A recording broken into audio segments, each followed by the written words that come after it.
Assalamualaikum warahmatullahi wabarakatuh. Selamat berjumpa kembali adik-adik bersama Ibu Tini di kelas 5. Pada hari ini kita belajar tentang tema 1, organ gerak hewan dan manusia. Subtema 1, organ gerak hewan. Pembelajaran kedua tentang ayo mengamati. Perhatikan pembelajaran 2, ada gambar Edo sedang mengamati gambar kelinci. Semakin lama Edo semakin menyukai kelinci karena bulunya yang lebat, gerakannya juga lincah. Sayur kesukaan Edo juga sama dengan makanan kelinci, yaitu wortel. Kemudian kita akan mengamati sebuah gambar cerita. Coba kalian amati, perhatikan pada gambar pertama, Pak Rudi mengajak Edo ke kandang kelinci miliknya. Kandangnya sangat luas, kelincinya banyak sekali. Di gambar yang kedua, Pak Rudi dan Edo memberi makan kelinci, mereka memberikan wortel. Di gambar yang ketiga, Edo sedang bermain dengan kelinci, tertawa kegirangan melihat tingkah laku kelinci. Pada gambar keempat, semakin lama diamati tingkah laku kelinci semakin menggemaskan. Edo pun ikut berlarian mengejar kelinci. Gambar di atas adalah rangkaian gambar sebuah cerita. Dalam gambar tersebut terkandung rangkaian cerita. Nah, gambar cerita merupakan gambar atau serangkaian gambar yang mengandung sebuah cerita. Contoh gambar cerita adalah gambar ilustrasi. Gambar ilustrasi merupakan gambar yang mendukung isi sebuah bacaan atau teks. Gambar ilustrasi dibedakan menjadi dua macam, yakni gambar yang berupa foto dan gambar tangan. Penggunaan gambar ilustrasi disesuaikan dengan kebutuhan dan isi bacaan atau teks. Adapun ragam gambar ilustrasi berupa cergam, komik, pamflet, cover, kartun, dan karikatur. Ayo kita berlatih. Untuk meningkatkan keterampilanmu dalam menggambar, buatlah sebuah gambar ilustrasi. Apa sih gambar ilustrasi? Gambar ilustrasi merupakan penggambaran dari sebuah teks. Tujuan ilustrasi adalah untuk memperjelas, memperindah, menerangkan isi atau informasi dari sebuah bacaan. Kita lihat langkah-langkah membuat gambar ilustrasi. 1. Gagasan bersumber dari bacaan. Setelah menentukan gagasan, tentukanlah adegan apa yang akan digambar. Siapa saja tokohnya, bagaimana suasananya, serta media apa yang akan digunakan. Yang kedua, sketsa. Kita akan membuat sketsa. Apa tuh sketsa? Sketsa adalah rancangan gambar yang dibuat sesuai dengan gagasan. Membuat sketsa harus berhati-hati. Perhatikan bagaimana tata letak dan ukuran objek yang digambar. Yang ketiga adalah pewarnaan. Setelah sketsa selesai dibuat, kamu dapat mewarnainya. Pewarnaan dapat dilakukan dengan dua cara. Pertama, memberi warna sesuai dengan aslinya. Kedua, memberi warna berdasarkan imajinasimu sendiri. Kamu dapat menggunakan cat air, cat minyak, pensil warna, spidol, dan lainnya. Nah, sekarang kita berkenalan dengan media alasnya. Media alas gambar bisa berupa kertas, kain, bahkan kaca, komputer, atau media yang lain. Media pewarna bisa terbagi menjadi dua, pensil warna dan cat air. Pensil warna bisa berupa krayon, spidol, atau yang lainnya. Kemudian yang cat air adalah pewarna yang terlebih dahulu dicampur dengan air sebelum dipergunakan. Sekarang kita berkreasi, ya. Susunlah terlebih dahulu bacaannya, teksnya, tema gambarnya adalah hewan kesayangan. Misalnya teksnya itu hewan kesayanganku adalah seekor kelinci, maka gambar yang dibuat adalah seekor kelinci. Kalau teksnya hewan kesayanganku adalah seekor beruang, maka gambar ilustrasinya beruang. Kalau hewan kesayanganku adalah seekor ikan, maka gambar ilustrasinya adalah gambar ikan. Sekarang kita mencoba menceritakan isi sebuah gambar. Perhatikan gambar pertama, kedua, ketiga. Apa sih yang ada pada gambar pertama? Ternyata pada gambar pertama terlihat seekor induk kelinci sedang menyusui anaknya. Pada gambar kedua, seekor kelinci sedang memakan wortel di kebun. Gambar ketiga terlihat seekor kelinci sedang melompat-lompat. Edo mempunyai 3 ekor kelinci di rumah. Edo sangat sayang pada kelinci-kelincinya. Edo merawatnya dengan baik. Edo sering bermain bersama kelinci-kelincinya. Namun, kali ini Edo sangat sedih. Seekor kelincinya hanya terdiam ketika diajak bermain. Kelinci tersebut diam tidak bergerak di sudut kandangnya. Edo pun bergegas melihat dan memeriksanya. Edo terkejut, ternyata kaki kelinci itu terluka. Edo kasihan melihat kelincinya yang kesakitan dan tidak bisa bergerak.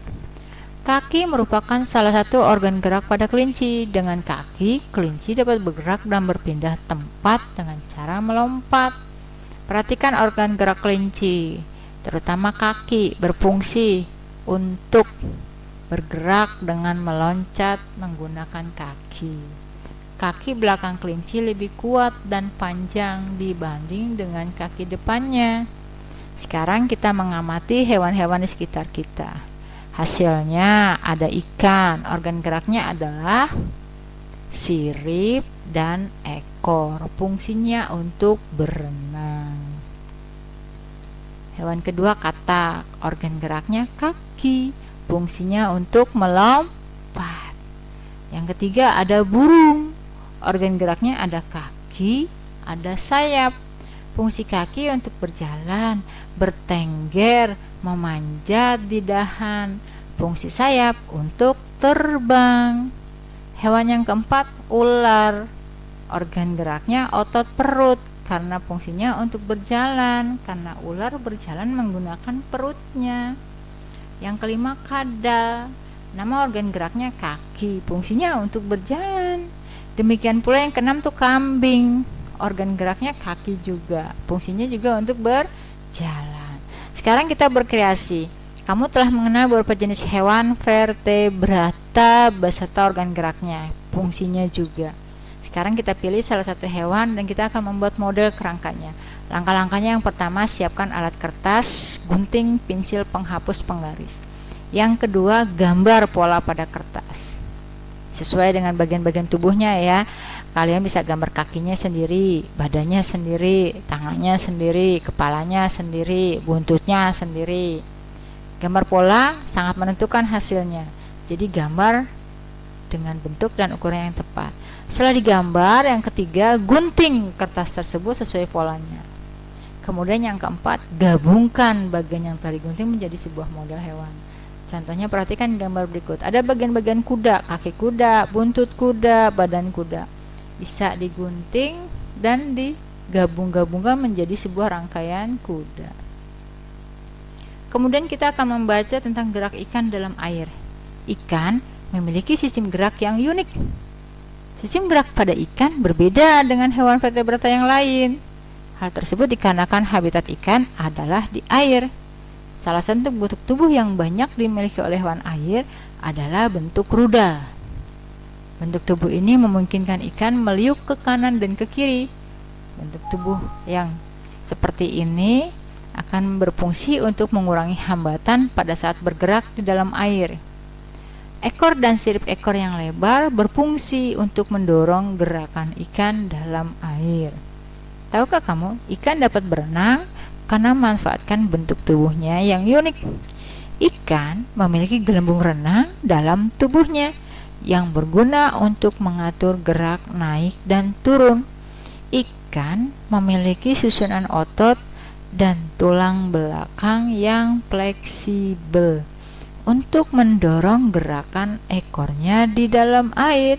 Sebagian besar ikan menggunakan gerak tubuh ke kanan dan ke kiri bersama dengan sirip ekornya untuk menghasilkan gaya dorong ke depan. Ikan yang bergerak dengan sirip samping dan sirip tengah cocok hidup di terumbu karang.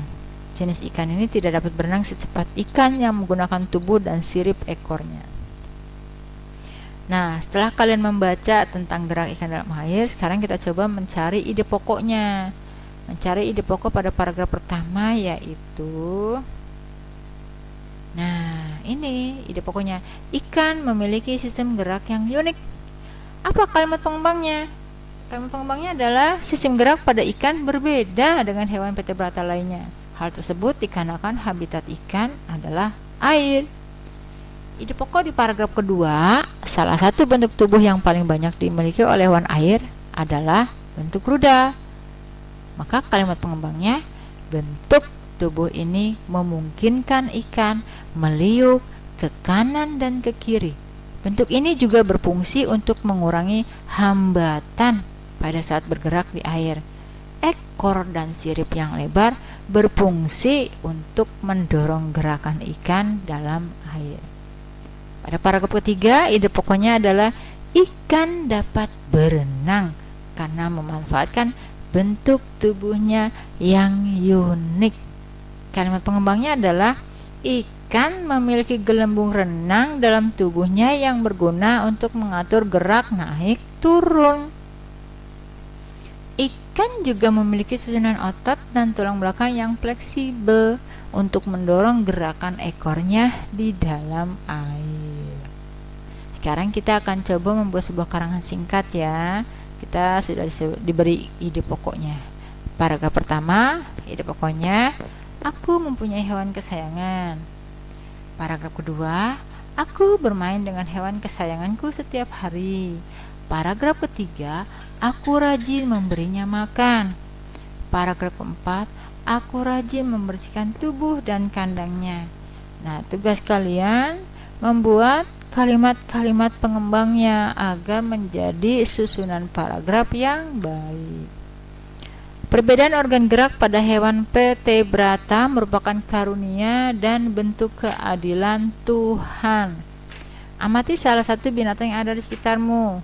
Kemudian tulis gerakan-gerakan yang dilakukannya dan catatlah organ gerak apa yang digunakan. Contohnya kucing.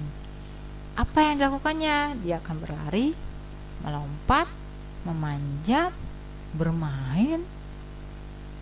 Kemudian catat organ gerak yang digunakannya. Kaki, tangan, kepalanya, atau apanya. Atau jika kalian memiliki seekor burung, perhatikan yang dilakukannya, gerakan-gerakannya. Ya, setelah diperhatikan, dicatat dan tulis juga organ gerak yang digunakannya. Baik, adik-adik kelas 5, pembelajaran kedua sudah selesai. Ya, Ibu ucapkan semoga dapat bermanfaat untuk pembelajaran kalian. Ibu akhiri dengan mengucapkan wassalamualaikum warahmatullahi wabarakatuh.